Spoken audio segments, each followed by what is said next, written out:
Okay, we are officially recording. Welcome back to the Vendetta Sports Fantasy Show. Today is Sunday, June 14th. We're recording this in the afternoon here. We have a new guest this time, Jackson Law. What's going on today, Jackson? What's up, y'all? Excited to be here. Love the previous episode. Love the show. Big fan, of course. Yeah, that's about it. He's rocking his Grizzlies gear, so I know he's Of course, a little always.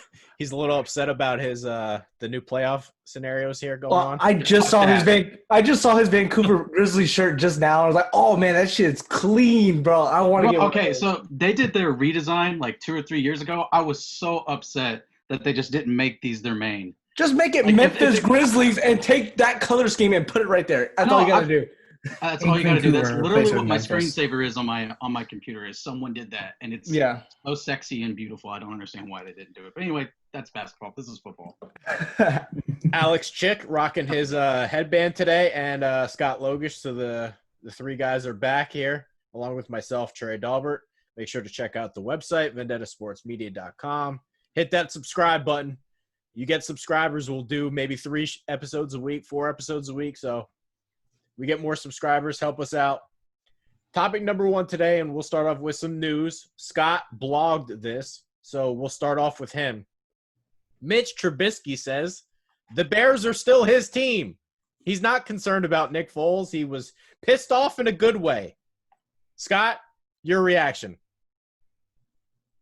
They're not your fucking team. If they were your team, Nick Foles would not be there. This trade would not have happened. And also, it's even worse. He's like, look, I didn't play good enough to get that option. But it's still my team. I didn't play good enough to get another year, but it's still my fucking team. No, it's not. It's clearly not your team. Nick Foles wouldn't be there if it was your team. You would have another year on your contract if it was still your team. It's not your fucking team anymore. Alex, Jackson? Go ahead, Jackson. I mean, that's cool if he wants to think that. I mean, that helps us out.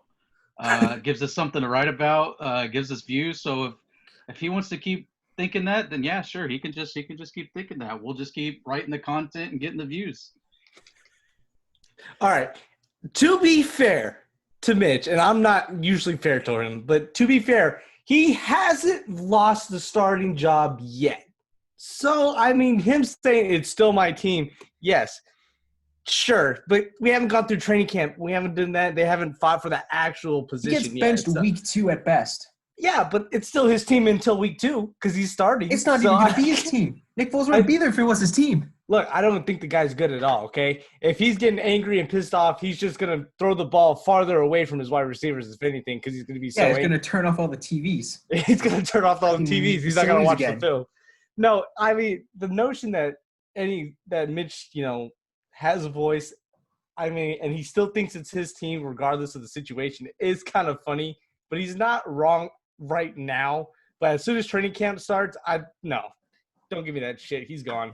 Fuck out of here, Mitch. But Nick Foles isn't that much better. He got beat out by Gardner Minshew, okay? Minshew is better than Trubisky. That's fair. I will give you that. But still, he got beat out by a rookie. So it's like Mitch Trubisky and Nick Foles. It's like a lesser of two evils. It's a 2016 presidential election. It's a 2020 presidential election. It's one of those. It's like the lesser of two evils here. You're not getting much better either way. And if neither one of them works, Ryan Pace is getting the fuck out of there. The funniest part to me is, I just feel like I am a guy that wins the UFC fight, and I'm looking at the guy, and he's just on the ground. I can't beat the dead horse anymore, I was right about Trubisky. Nobody can say anything. There's nothing for me to say. The guy stinks. I said he was going to stink. He's already dead. It's only a matter of time. Stop. He's already dead. I like when they trot him out. It gets us more views. I'm happy that they keep playing him. So I hope the Bears start him for the next 5 years. That would be fantastic for me. Stop. He's already dead. He's already dead. That's how I feel about it. Is he usable in fantasy at all? No, absolutely not. Absolutely not. No. Absolutely not. Like, holy shit. I could not express that more. I might have him under Jarrett Stidham, honestly.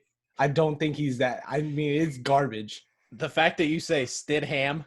Yeah, Stidham. I don't give a fuck. That guy's a nobody. I don't even have to say his name right. It's Stidham. That's how I read it. You know what? I pronounce my words. I go Stid and Ham. That's all I have to do to remember it. He's garbage anyway until he proves me otherwise. Got it. So next topic here. Defense versus individual players. And this is – my league doesn't have either. So I kind of want to see where you guys stand. I've always wanted to do an individual defensive player league. Jackson, do you have any thoughts on this where defense and individual players stand in fantasy? You like it, don't like it? Well, you see, Trey, I don't know, my expertise on this because I play in those pussy leagues that you don't like. Yes, sir. That's the only opportunity I've had to do fantasy. I hadn't got to be in a real man's league like you. But we've always just done the whole defense. I think it would be fun to do like an individual player. I think you'd have to think more strategically. You definitely have to look more at one-on-one matchups rather than just like an overall matchup. Cornerback's not going to get, your starting corner's not going to get bailed out by someone on the D line or some amazing play, whatever is going to. But I would like to do a individual. But like I said, all I've ever done is just an overall, just a defense. You pick one defense, you get everybody. Scott?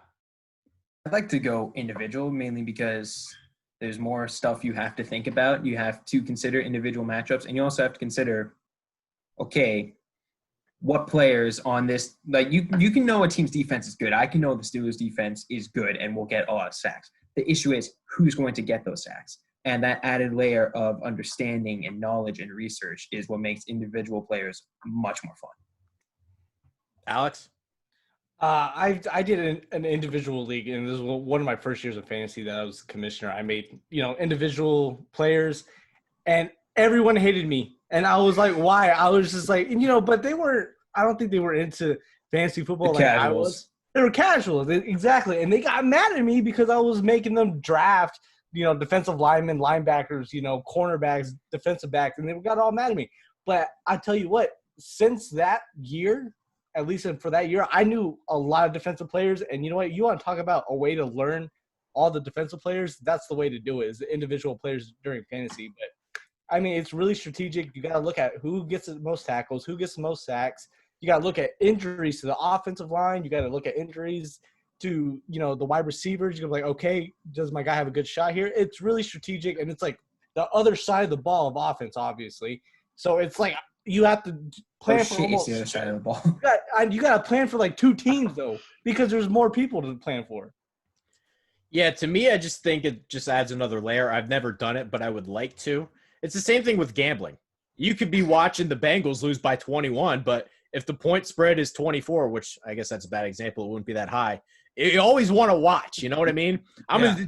Even if a game's a blowout, I'm always watching just because I'm gambling on something. So if I get to watch a linebacker and I need him to get one more tackle and there's 2 minutes left, hell yeah, I'm going to be watching that extra 2 minutes. You're like, go, linebacker, go! Yeah, so I think that's the biggest thing for me. It was just have another thing to watch. At this point, I care more about my fantasy team more than anything. Like, I'm cheering like crazy once we get to the 20-yard line. I care who catches the touchdown. Oh, man. We can jump into the primary topic here, and this is things to remember. I think this is a good topic because people just often make the same mistakes over and over and over in fantasy, and they wonder why they lose. So things to remember from last year, we'll do 2 for each person. Alex, what did you learn last year to make you a better fantasy player for this year? Watch the playoff weeks. You could have the best players in the league, but if they have a terrible defensive matchup and you play in the playoffs, you can have the best players and you can lose. I cannot stress this enough that even for week 13th or 15th, 13 through 16, those weeks are so important. If you get a playoff berth, start planning for those weeks. Trade. You could probably start drafting from there. You know what? Start looking at the weeks 13 to 16. Check out the weakest defenses and pick the offensive players that are going to go against that. That's probably my best advice I can give for that. Are we going to do both of them? You want me to do both of them? No. Okay. I want Jackson. Do you have any comment for Alex's strategy? He's going to look more towards playoff weeks. Yeah, that's a good idea. Although, if I've got someone like I've had Christian McCaffrey the past 2 years, and he's such a damn good player that almost even on his worst days, he's still one of the better options, better than a lot of running backs out there in the league. And especially in those really, really tight, really deep leagues, I just wonder um, how would you plan ahead, Alex? What in your mind? What are you thinking about? Okay, so first of all, let's say Christian McCaffrey. Okay, that's not an exception. That's Christian. You start him whenever you can, like no question. Yeah. I don't give a shit if he's playing like the 1985 Bears defense. You start him just because you're like he's still Christian McCaffrey. But no, I mean it's different. Okay, I like to think of this as quarterbacks. Like, okay, let's just say we have Carson Wentz, right? And let's say he's playing. Let's say the Raiders' defense is as bad as it was last year. It's not going to be, and I just wanted to make that point. But let's say he plays Homer. Yeah, a little bit. But let's say Carson Wentz plays the Raiders' defense. Let's say Kansas City's defense was so he plays the Raiders, Kansas City. Obviously, the NFC East is playing the AFC West. So he plays the Raiders. He plays the who was I saying? Chiefs. Sure. Chiefs, thank you. I know, I fucking good. And let's say he's got Washington and Giants in those fucking 4 weeks. So Carson Wentz has just gone to the top of my list. I don't care who Lamar Jackson was he had the highest, but I was like, man, I might want to get Carson Wentz if I have Lamar Jackson. Of course, this doesn't apply, but if I don't have Lamar Jackson, I'm looking at Carson Wentz like I need Carson Wentz. He's on the top of my list because Lamar Jackson will not be available to me. Carson Wentz is like probably the number 2 if he has those 4-game matchup where he has 4 trash-ass defenses. But like you got the Washington, you got Giants, you got the Raiders. Those are 3 really bad defenses, and that Carson Wentz could just fucking get probably 30 points a game just from those matchups. So that is like, okay, he just became the top of my list for that. Does that make sense? Scott, you have anything to add on that? I have one thing. I think you'd also want, like, say Carson Wentz, you would love to have him against the Chiefs because you want to have your quarterback going up against a team that has a great offense because chances are that team will, like Carson Wentz, the Eagles will be down. Wentz is going to be fucking throwing, and that's how he's going to get you your fantasy points. So I think it's more than just looking at how crap a defense may be and also looking at how good the opposing offense is. How competitive the game could be. Exactly. Yeah, I got you. This isn't something I do enough, but I probably should. But at the same time, it didn't really help me last year. I was in the fantasy championship last year. Deshaun Watson going up against Tampa Bay. I'm looking great, right? Great matchup against Tampa Bay. He had 0 touchdowns. That was the only game all year he had 0 touchdowns. Fantasy championship. Oh, that feels bad, man. Yeah, so I don't know how much I want to do this because even when I think that I have good matchups, sometimes it just doesn't work out. Shit happens. Yeah, It is what it is. That's just like a bad situation. Like you just like, It is what it is. It is what it is. Scott, what is your lesson from last year that you learned? Sell players high. If you have a player that is very volatile, like a Mike Evans, sell them high for consistent players. I did this last year. Mike Evans had a 40-something point game. Traded him for James White and Cooper Kupp in a PPR league. Very next week, Mike Evans had 0 points. If a player is very volatile, sell them high. Get more consistent players because that's what's going to help you win your league. You guys have any response to that? He's right. I hated Mike Evans last year. Mike Evans and Chris Godwin. I was just like, I don't know who the fuck to start. Chris Godwin was obviously the better choice as the year went on. But Mike Evans, he'd be there. He'll get a shit ton of points Get your 40 week, points and then nothing. and then 2 points the next week. It pissed me off. I could not stand it. I was like, I would refuse to draft that guy at all costs just because. And that's why I don't like when there's a lot of weapons on the offense and you pick like, the best one. We talked about it last episode with DJ Moore. Everyone's high on DJ Moore. I'm not. There's so many weapons there. I don't know if he's getting the damn ball or not every week. Jackson? I play in a league where everyone's just like super fucking stingy on their players, and like they'll just you can never make a trade. Nothing is ever enough. In my mind, I'll try to make a trade and then think, okay, this is fair. It's like, I'm giving fuck you. you, it's not. I need a receiver. You need a running back. I'm gonna give you something that's equal. And they're like, no, fucking give me Christian McCaffrey for like, I don't know, like a Chris Julian Godwin or Edelman. something like that. Julian Edelman. Some fucking stupid thing like that. I don't know. So it always pisses me off because essentially whatever team I draft, I'm stuck with them for the rest of the year. Now, Scott, I am the exact opposite. I would love to have players that aren't inconsistent because I think you can buy them lower than otherwise. I have Yeah, exactly. I am fetish towards Will Fuller. He will be on every single one of my teams for the rest of history. Just because I know I'm going to get that 40-point week somewhere. Till the day he retires. It's going to happen. I'm not going to start him every week. I'm like, oh, this is the week he's going to get 40 points. Like, This has to be the week. Last year, but I will pick my spots and I'll play them during certain weeks. I love the guys that are inconsistent. I had Will Fuller last year get me 50 points one week. Now, he went down and then got hurt for 6 weeks. But I love those guys just because I think you find the right week, they can just win you your week. So I think it's good to have some of those. Yeah, but they can also lose you your week.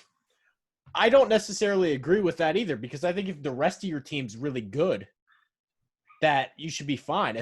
Like last year, I had Dalvin Cook, Zeke Elliott, and Aaron Jones. Well, shit. I was going to win a lot of weeks. But if those guys were just average and somehow I was down, then here comes 50-point Will Fuller, and then you lose still. So I do like having a couple of those wild cards on my team. Well, I'm not saying get rid of all your wild cards. I'm just saying if you have one that's extremely volatile, go ahead, sell them high for someone more consistent. It's always fun and interesting to have a player that you have no idea what the fuck's going to happen on a given week. But T.Y. Hilton. Love that guy. He's okay. I like T.Y. Hilton, but he's the number one option there. So it was just like that's always good for me. I don't trust any of the other wide receivers they got on Indianapolis. Sean Jackson. I love that guy.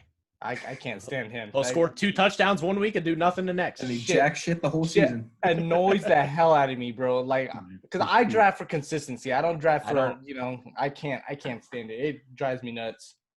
Jackson, things that you remember last year.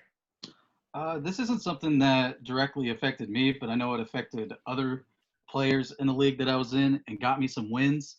But just beware of drafting a running back on a team that also has a decent RB2. It's a good backup running back. Someone that's going to steal carries and specifically touchdowns away from what you would think would be their first on the depth chart running back. Let me get a specific real quick. I got it. I think like Darnell Henderson or Malcolm Brown when they were just taking touchdowns away from Todd Gurley. Exactly. Yeah. I got you. That's actually the example that I brought up. Yeah. But yeah, like I said, it's nothing that ever really affected me, except for a little bit. Like I had Maryland Mack as kind of like my second running back for my team. And sometimes he had a good season. He had like 8 touchdowns and over 1,000 yards. So I really couldn't complain with his production last year. But there were some running backs deeper on the chart that got a bit more touchdowns. And I was like, damn it. Like, the Colts would have like, 3 or 4 rushing touchdowns and Mac didn't get a single one of them.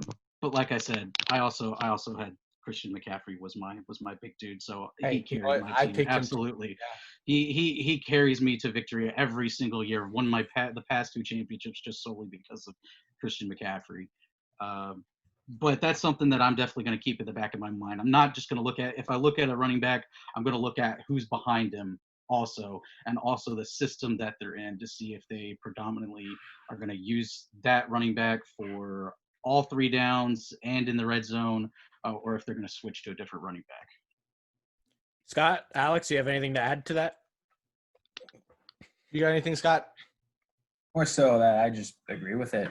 You don't want to touch running backs in a system that's running back by committee because they're not going to get a bulk of the carries, catches, touchdowns, whatever it may be. I would like to add on to that, and I don't have this written down, but it's something that I always keep in the back of my head, just to add on to Jackson's point. I don't like having running backs on bad teams. If it's a bad team and they're trailing, I don't want you on my team. Here's a perfect example. Saquon Barkley, as much as anybody could like him, he did not have a good fantasy year. He really didn't. How many guys had Barkley and were like happy with what he did last year? Why? True. Played for the Giants. They didn't win any games. There's a lot of running backs out there. They play for a bad team. They're not really helping you. Who's Washington's running back? You know? Like, at least like other teams, your running back can help you. Washington's offense was so bad, it didn't matter. That running back was never going to help you. So if they play for Kerryon Johnson, Lions, 3 wins. How many good fantasy weeks did Kerryon Johnson have last year? I thought you were dumb if you drafted him, though, to be fair. I wasn't going to draft the guy, but, you know. But I think I would add on to Jackson's point is if you think a team's going to be very, very bad, I would not take that running back. Well, just to add on to the touchdowns thing, I wrote about A.J. Dillon's going to hurt Aaron Jones' fantasy protection because Aaron Jones I think he led the league in rushing touchdowns last year. But this year, you got A.J. Dillon, who's 6 foot and he weighs 30 pounds more. That's the guy they're going to go with at the goal line. They're not going to go with Aaron Jones at the goal line if you have to run it up. No, they're going to go with A.J. Dillon, big guy, big back. I'd be surprised if Aaron Jones gets half the touchdowns he gets last year. Sorry, Trey, we know Aaron Jones is on your team. Yeah. He's probably going to get traded, but we'll see. Heard it here first. My thing to remember is – and this is for 2 quarterback leagues. I don't know if you guys do that. But one thing I need to hammer in my head is you can never have enough quarterbacks. And maybe some people, this doesn't apply to you because you don't have the roster spaces. But we play in a deep league and you only get 5 free agents the whole year. You have to just draft quarterbacks. Last year, Foles goes down. Oh, shit. Who's the guy that – what if you had Foles and Drew Brees on your team? Because last year somebody did. Yeah, Sorry, man. You were stuck. Chad, who's on the site, he had Ben Roethlisberger last year, and his other quarterback was Kirk Cousins. It kind of tanked his whole year. So I think that people, they just draft a lot of quarterbacks. Draft more than you think you should, because every year you never know which guy's going down, and it happens more than we think. Breeze went down for a while. Who else? When Roethlisberger, I'm probably missing somebody. A lot of quarterbacks go down every single year, and I think we should be more mindful of it. Yeah, that's fair. I don't know. I always like my running backs and wide receivers, though. I mean, quarterback was always like an iffy for me, but I always like mine. I can see what you're saying, though. Just don't draft guys who are going to get injured, obviously. That's all you got to do. Jackson, course, Scott, so anything to add? Go ahead, Scott. You can net because you play 2 quarterbacks start every week. At the very least, you're going to need 3 quarterbacks because bye weeks. But even then, it's better to have a surplus than a shortage. All right, fair enough. Jackson, let's go to your second point here. Things to remember from last year. Speaking of quarterbacks, I've got get you a QB who can do both. Someone who can throw the football and someone who is not afraid to tuck it and run it when things get hairy. This is the reason why someone like Josh Allen is quickly becoming super valuable, is not just because of his arm, and although I'm sure he's going to have great production this year because of Stephon Diggs coming to the team now, but also because he's got some legs underneath him. He can book it, he can run it. If you have the chance to get someone like that, they don't necessarily have the best arm, but you could probably get great value out of a quarterback that's also willing to go on the ground and try to score that way. I think that's a great point. It's almost like a hidden cheat code in fantasy when you can get a quarterback that can run. That's why Lamar Jackson was so good. And another one, like, people don't pay attention to Josh Allen, but he's got 17 rushing touchdowns the last 2 years. Yeah. Yeah. That's bananas. I think Saquon Barkley has 17 as well. Yeah, That's whatever. He's overrated. We're talking about quarterbacks. Like, it's a good point because Tyrod Taylor, he's going to be a top 10 fantasy quarterback certain weeks. If he gets you 2 rushing touchdowns, which could easily happen, That's 12 points. it's 16 in my league. Oh shit! Ooh. Yeah, you got 8 So- points. Yeah. Yeah, I think quarterbacks that can run is like a hidden cheat code in fantasy. Alex, Scott, you have anything to add to that? Well, I just remember when I was researching about doing some fantasy topics and stuff, and I was looking at the quarterbacks, and I did not know Josh Allen was 6th last year in fantasy, and that's because of all the rushing touchdowns and all the he still got his passing touchdowns, so he was productive on both sides, running and throwing the ball. So I mean, I was surprised at that, and Josh Allen is like, I'm like, okay, you got to watch out for Josh Allen because as I'm writing his name down, you got to watch out for him because, he's going to get you touchdowns just from running the ball. He doesn't always have to pass the ball.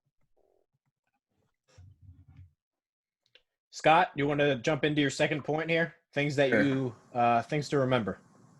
Sure. And that is hype doesn't mean shit. And I say that because look at all the Juju Smith-Schuster hype coming into this year. Oh, he's the number 1. He's going to do great. Odell. Baker Mayfield. Don't buy the fucking hype. It's not worth it. It's going to screw you over more times than it's going to help you. Yeah, I write that column every single year. Don't eat the cheese. Don't eat the cheese. Don't Yes, eat the sir. cheese. Alex, you have anything to add? I didn't think Juju was going to be that good last year just because with Antonio Brown leaving, he's not taking all the defense away. That's why I thought Juju was good the year before because Juju didn't have to deal with Antonio Brown coverage. He had to deal with, more coverage this year. I didn't think it was going to happen. But we could throw in the quarterbacks too. He's got Mason Rudolph and Duck Hodges. Duck. You got Duck. And you got Duck Hodges. So, I mean, his quarterback help wasn't all that good. I think this is going to be an interesting year for Juju. I'm not sold. I think he's going to have a better year if Big Ben plays the whole year. But it's still going to be interesting. I don't know if he's going to be one of the best fantasy wide receivers. But as far as hype, yeah, you're totally right. I mean, you got to really analyze it. There's a lot of hype around DJ Moore. And I'm like, I don't fucking see it. So don't buy the hype. Do your own research. I mean, and you know what? Make your own assumptions. Don't just say, these fantasy experts know this and this. We're fantasy experts. Listen to us, but don't listen to the other guys. That's what I'm trying to say. Jackson, anything to add? Not really. I think everyone said it pretty well. I agree. Just don't buy into the hype. Don't read any of the BS that's being put over at ESPN. Only read the stuff that we have. Yeah, there you go. Look at that brand right there. Look at all the Mitch Trubisky MVP hype. Look how that worked out. Oof. Exactly. So, again, another reminder. Make sure to check out the website, vendettasportsmedia.com. Follow us on Twitter, media_vendetta. I'm your host, Trey Daubert, TREYDAUBERT. Jackson, where can we find you on Twitter? You can find me on Twitter. Hold on a second. I have forgotten my Twitter handle, and I'm loading up my Twitter app right now. At JLaw1995. There we go. And Chicks Tape Pod and S Logush 52. So I want to continue that a little bit here. Which team do you think is getting the hype this year that we should avoid? Because Scott just mentioned it. Don't buy the hype, but let's try to detect it right now. Which team's getting hype that shouldn't this year? Browns again. Who? The Browns? The Browns and the Bucks. The Bucks. That was The gonna Bucks, be yeah. I was gonna say the Bucks because you got 42-year-old noodle arm Tom Brady over there. Also, not a great offensive line. So it's even if he can throw the deep ball, I don't even think he's gonna get the time to be able to fucking do it. He can't. He's garbage. I hate that Yeah. guy. Fuck that That's guy. my pick, too. My pick's Tampa Bay. I won't draft Mike Evans. I had Chris Godwin last year. I won't draft him this year. I won't draft anybody on Tampa Bay this year. No, it's a bad recipe, and I hope they fucking go 6-10 just to shut the fuck up, shut everyone up. Just like, yeah, he's garbage. I don't know. So where are we at? I think Jackson did 2. Scott did 2, right? Yeah. Yep. Oh, I guess it's my turn. Yeah, go ahead. My thing to remember is just I think Jackson kind of alluded to it, but it's just know your backups because of injuries. I mean, injuries will kill you. I mean, you were talking about Drew Brees, you had Ben Roethlisberger. I mean, they went down for 6 weeks, or at least Drew Brees did for 6 weeks, and Ben Roethlisberger for the whole year. So I mean, it's know your backups, know who is going to benefit from that injury. And you know what? Who's going to be the next man up? Who's going to score all your touchdowns? I mean, so knowing your backups can really save your league. Scott, Jackson, anything to add? Also know if the backups are any good. And also if a player's holding out, draft their backup. You did with James Conner the year Bell held out. Draft Dalvin Cook's backup. It's always good to have depth, and especially backups to one of your actual starters, because if they go down, their backup's just going to get inserted in, and he'll be able to produce. I would say technically I drafted Connor the year before Bell sat out, but I signed him an extra year. So Yeah, that works. yeah. You still had him. Jackson, anything to add to that? I'd agree. Yeah, I'd also pay attention to the system that they're in. Like Teddy Bridgewater last year would have been a decent pickup after Breeze went down, just because of the Saints offense. But you don't want you don't want to get Nick Foles this year with Mitch Trubisky being the starter. You don't want to touch Nick Foles. You don't want to touch whoever it is that's going to be backing up Gardner Minshew in Jacksonville. It's just pay attention to who the team is. Too. I think Jackson hit the nail on the head, which is where I was going to go. It's not just know the backups. It's know the backups that are actually valuable. I said who's going to benefit. I feel like we hit the same. No, but there's always people that benefit. It's just, does that backup actually perform? Like last year, we'll go back, Saquon Barkley got hurt. Wayne Gallman wasn't very valuable. You know what I mean? So let's kick it back to you quick. You wrote this down. Who are your valuable backups? Well, I didn't know I was going to be put on the spot like this, but it's okay. We could go with Alexander Madison, first of all, because Dalvin Cook might be holding out. I don't know. I mean, you just wrote that they need to pay him, but if they don't, Alexander Madison's got to be one of them. Give me a minute. I'm thinking. Jameis Winston. Jameis Winston, yeah, with the whole Drew Brees, defending the flag, and he's trying to make, he's trying to save face as much as he can with his teammates, because his teammates were pissed, and now he's like, okay, go. Well, and just like I don't know how this is gonna, because I don't think Drew Brees retires, but if he did, Jameis Winston got his eyes fixed. He's finally gonna eat that W in New Orleans. Well, maybe, just maybe. He's what, 4-15 since that. He's like, eat a W. But I don't know. Someone make a GIF out of that. Fucking Alex is going. It's a GIF. GIF. It's not GIF. It's GIF. It's GIF. It stands for graphics. Graphics. What is it? Doesn't matter what it stands for. It's how it's pronounced. Yeah, GIF is the peanut butter. GIF is peanut butter. It's GIF. I'm Googling it right fucking now. Man, let me get you a GIF for your birthday. No, you got it. No, it's GIF. It's GIF. GIF. GIF. Just like the peanut butter. It's not GIF. I don't know. You just Googled it right now. It's fucking GIF.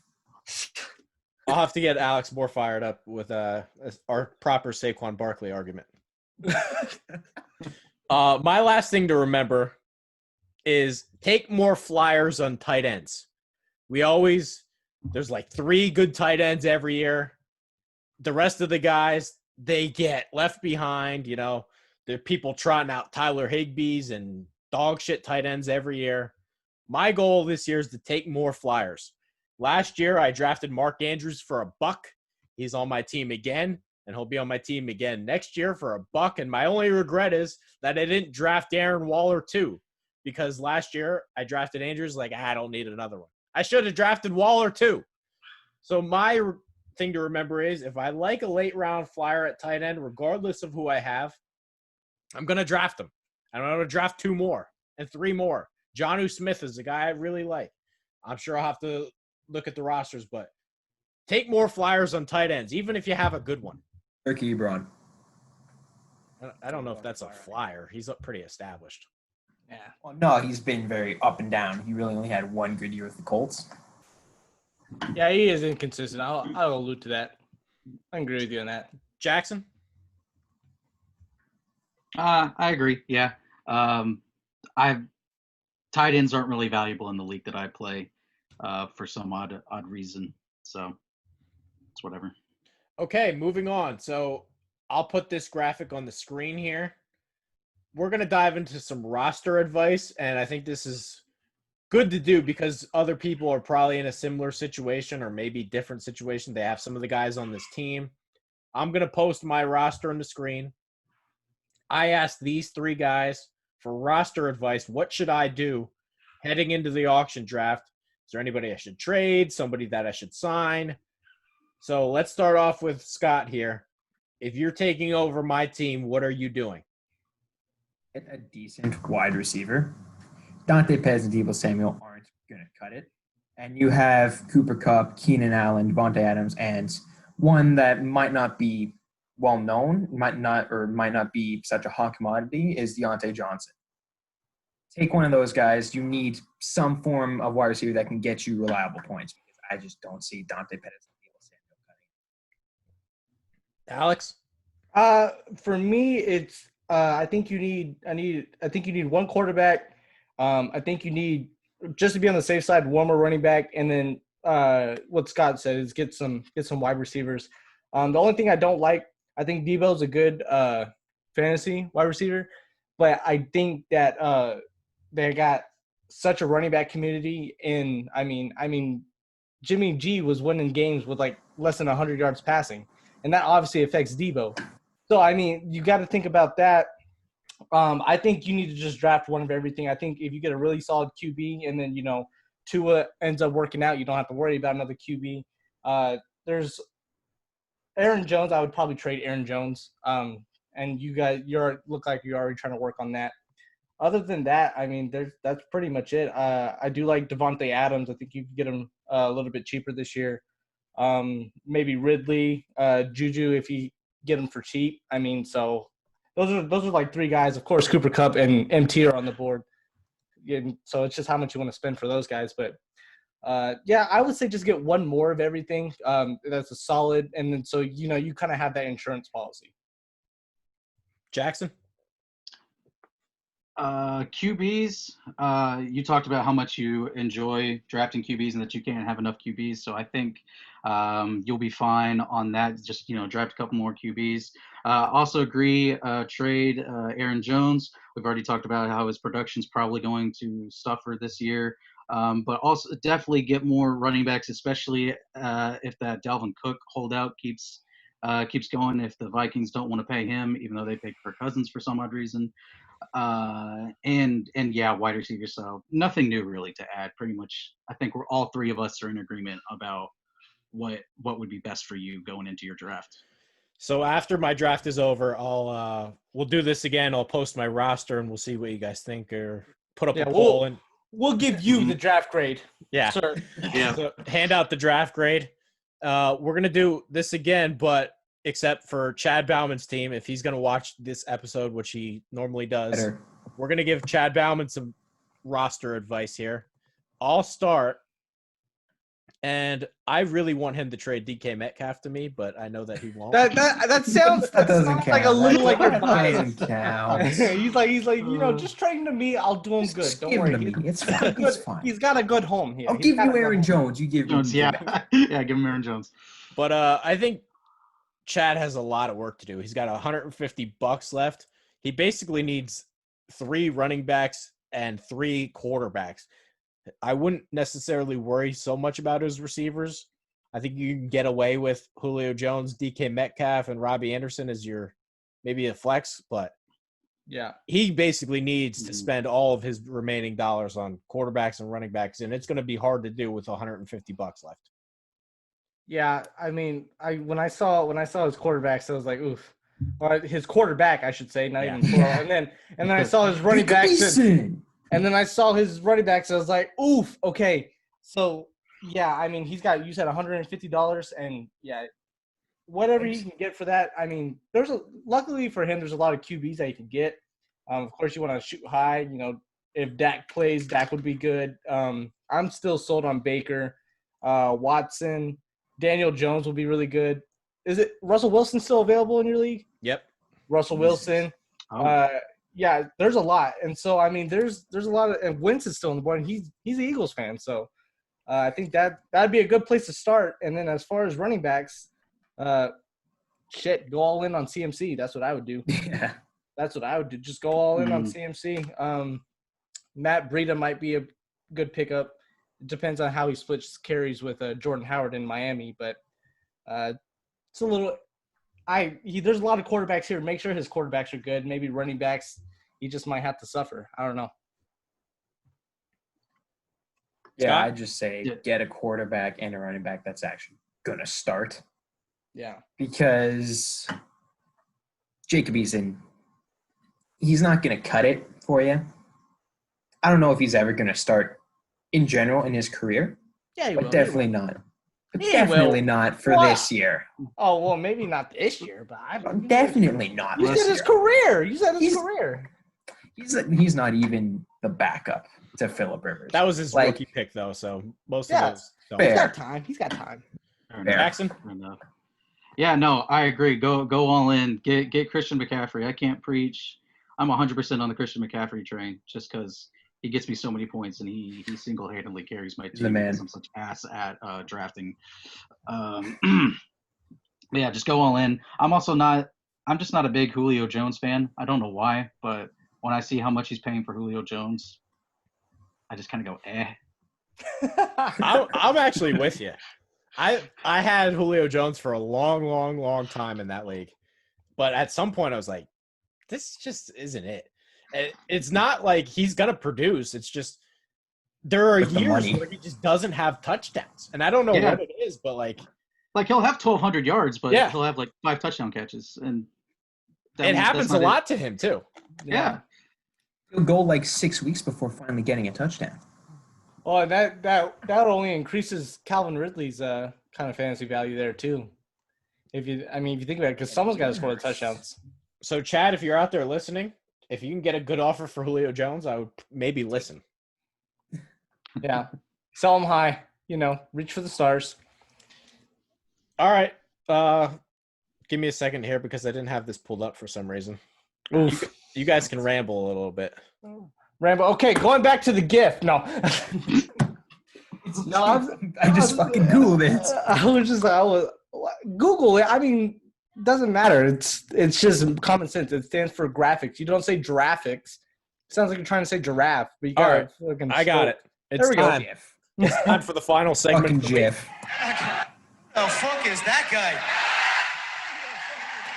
Who the fuck is that guy? Guy you never heard of, guy you'll never draft, but somehow, some way, he will win you your fantasy league. Jackson, let's start off with you. Who do you got for this week? All right, Trey. You've heard of him. You've actually written about him in the past and just as a part of your pieces. But I'm going, even though he has stood me up on every attempt to try to interview him, Omar Bayless of Arkansas State. He's from Arkansas State University. He went undrafted, but got signed as an undrafted free agent by the Carolina Panthers. They have DJ Moore. Who the hell do they have after that? It's a Robbie shit Anderson. show for the – okay, Robbie Anderson. That's right. Yeah. Seth Who's the number 3? Roberts, Curtis Will, Samuels. I know that whole. No, Who's going 3? Who's going 3? It is Omar freaking Bayless. Even though, like I said, he has never answered an email or a DM from me. I still got to throw him out there. That's tough. That's a great pick, actually, because you think about Carolina, they drafted 1, 2, 3, 4, 5, 6, 7, all defensive players. Their entire draft was all defense. Somebody like that they're counting on to actually step in because their rookie class is all on the other side of the ball. So I think Bayless could not only make the roster, I think that's a great pick. And I guarantee Alex and Scott have never heard of him. Nope, I can honestly say I'm If you were looking at like Alex's picture, he's like, yeah. 1,600 receiving yards his senior year and 17 touchdown receptions. Oh man, okay. Insane. damn. Is he a big guy? He's 6'6" or 6'1". That's, 6 feet. That's for a receiver. that's pretty good. Yeah. I watched him at the NFLPA game, and he had a touchdown reception there. He was not a Senior Bowl invite, but under the radar college all-star game he was pretty good in. Alex, who's your pick this week? Okay, this one might not be as strong as my other ones, but I have Raquel Armstead from Jacksonville, running back. Anyone? Good. Temple. He went to Temple. Yeah, there you go. I didn't know that. But even though they have Leonard Fournette, they have Chris Thompson. I mean, those guys were injured, and you know what? Leonard Fournette's injury prone. Chris Thompson was one of the most injured running backs last year. So I mean, Raquel Armstead both running backs might go out, and he's just gonna have to step up. I mean, week 17 he had 10 carries, 33 yards. He had 5 receptions, 52 yards, and 1 touchdown. Week 9 he had 5 receptions for 65 yards. Week 4 he had 8 carries, 1 touchdown, 42 yards. So I mean, it's not like he can't handle the load. It's just if injuries happen, and we've been preaching about this whole segment, if injuries happen, Raquel Armstead might just step up and win a week for you. I think that's a really good pick. And we talked about Leonard Fournette last week. We don't know what the hell we're getting from Leonard Fournette this year, do we? No. So I think Armstead is a great pick, and I actually liked him a lot coming out of the draft last year. Yeah. Anybody have anything to add on Armstead? Good pick, Alex. Okay. Thank you. Go ahead, Scott. What do you have? Hey, let's go. All right. I'm going to pull a page out of your book. Say the name. Tell me what team he's on if you can. Okay. Ramiz Ahmed. You got to say that again. Ramiz Ahmed. He sounds like he plays soccer. I'm not going to lie. Remiz? Yeah. Remiz. Yeah. Ramizahmed. Got to be honest, I actually don't know who this is. I fucking stumped you. Let's go. Okay, well, after Jamal Williams last week, this is good. This is good. Shut up. You took Rashad Perriman. Hey, that's the first week. That's the past. We're not talking about the past. We're talking about the future. Go ahead. Let's hear it. Who is he? Kicker, Chicago Bears. Now, the reason some of you may have never heard of him is because his senior year was in 2018 at Nevada. But in that year, he was 40 of 44 on PATs and 15 of 20 on field goals. And the reason I'm picking him is because Eddie Pinheiro, his contract isn't guaranteed. Weirdly enough, he got injured last year. He wasn't very consistent. And I can always like the Bears. If you screw up once, you're getting the fuck out of there. Look what happened to Cody Parkey. And I can see, also the Bears, I don't know how many touchdowns they're going to score. So if they're kicking a lot of field goals, that kicker is going to be looking pretty good. So if Eddie Pinheiro gets cut, pick up Ramiz Ahmed. So you went with a backup kicker today. I like it. That's a bold pick, man, but it's a good one. It's bold. I like it. Look, I can't keep churning out short white guys to pick, all right? I like I'm it. going to run out. All right, my pick is Salvon Ahmed. What team does he play for? I don't know. We've been saying too many meds, and I don't know these guys. Fucking, what's a random team? Fucking Titans, I don't know. No. The Bills. No. I don't fucking know. The Dolphins. No. Right. He plays for the San Francisco 49ers, and I think this is always a good lesson. We remember things to remember. Well, you should remember this. Kyle Shanahan, you'll want his running back. Last year, Raheem Mostert. Guy you never heard of. Went nuts. Every single year. Yeah. Kyle Shanahan, Mike Shanahan, Gary Kubiak, they always have – if they have a running back you never heard of, you should just draft them. San Francisco is a place, and Mostert was great last year. But what if it was a fluke? Tevin Coleman's been unreliable. Here comes Salvon Ahmed from the University of Washington, undrafted. We've seen crazier running backs. Alfred Morris was a nobody. Keep an eye on the Shanahan running backs always. So Salvon Ahmed is my pick. I like it. Don't know who he is. Yeah. What are the 49ers going to do about Jerick McKinnon? I'm still trying to figure out what they're going to do about him. I know he's like still with the 49ers. Cut him? Huh? Jerick Cut McKinnon? him? Oh, Yeah, are they going? Someone needs to, because I'm surprised he's still there. he's just never on the field. Yeah, I mean, Yeah. it's been bad. I was like, damn, feels bad. All right, that's going to do it for this episode. You guys have any closing thoughts? Backup kickers. Backup Backup kickers. kickers. I don't have any closing thoughts. My mind's empty all Omar. the time. Omar, please DM me. Please DM me. That is beautiful. I love that. That is beautiful. Please, You sir. gotta shoot your Please. shot, man. You gotta shoot your shot. Got to shoot your shot. All right, good episode. Make sure to follow Jackson on Twitter. What is that again? J Law 1995. Hey, you J-Law remembered it. 1995, S Logush 52, Alex Chick and his podcast that no episodes ever. This week, It's I'm been working a on while it. since- This week, I'm working on it. I swear. I swear I'm working on it this week. Hit that subscribe button. We'll make it a goal. If we get 100 subscribers, we'll do 3 episodes a week. So make sure to do that. VendettaSportsMedia.com. Thank you guys for watching. We'll see you next time.